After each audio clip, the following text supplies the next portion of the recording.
also with prostitutes, and yet their cause is all about purity and sexual purity. And there's such a very deep level of not only hypocrisy, but probably repression that comes into play here, like sexual repression. Yeah, that manifests itself as like, well, I can't have sex in a legit way, so I'll go to prostitutes. Yeah, I mean, it's certainly a subject that's worthy of study because it's a pattern that you see again and again.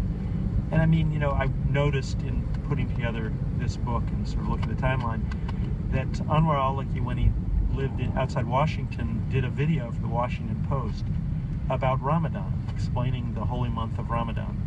It's a beautiful thing. You can still find it on YouTube, of course. And he says, among other things, that Muslims abstain from sex from sunrise to sunset during the month of Ramadan. And so it was interesting to find him going off to visit a prostitute at 2:30 in the afternoon during the month of Ramadan. He's not around to ask about it, and I don't want to play psychiatrist, but you do wonder whether part of his ultimate hatred for America was sort of what the American culture had seduced him into, how he had violated his own principles repeatedly, and whether he sort of blamed American culture for that. That's at least one way of looking at, one of his motivations, perhaps.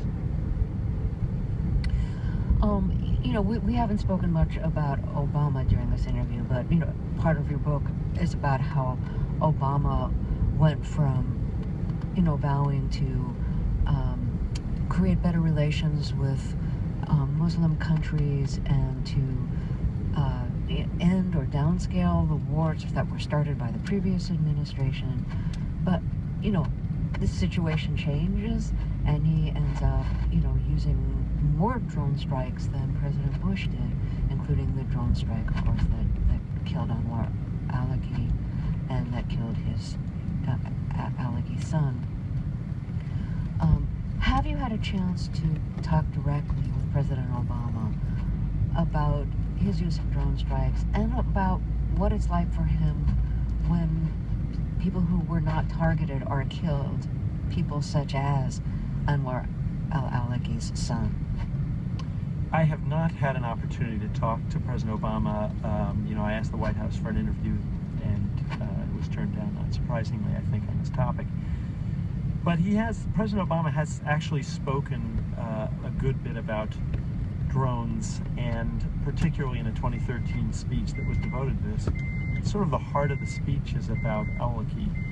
Unfortunately, the president mentions other American citizens having been killed, but did not address then and has not addressed publicly what American officials consider to be a tragic mistake in killing the 16-year-old son.